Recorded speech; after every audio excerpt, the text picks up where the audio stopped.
Weather Service in the Quad Cities has issued a flash flood warning for East Central Rock Island County, Central Scott County, until 1:15 a.m.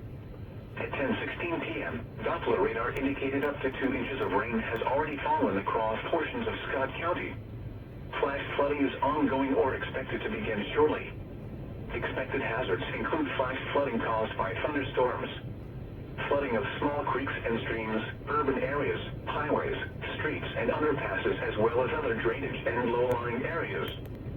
Some locations that will experience flooding include Davenport, Bettendorf, East Moline, Silvis, Eldridge, LeClaire, Hampton, Riverdale, Carbon Cliffs, Panorama Park, Barstow, Pleasant Valley, Campbell's Island, Illinois Forest Preserve, Davenport Municipal Airport, and Fisherman's Corner. Additional rainfall amounts of 1 to 2 inches are possible in the Warren area. This includes the following highways: Interstate 74 in Iowa between mile markers 1 and 4.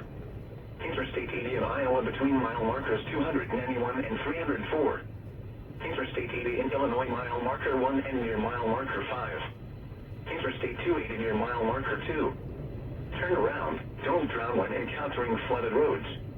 Most flood deaths occur in vehicles. Be especially cautious at night when it is harder to recognize the dangers of flooding. Repeating, a flash flood warning has been issued until 1:15 a.m. Friday for the following county: Rock Island, Illinois, and Scott, Iowa.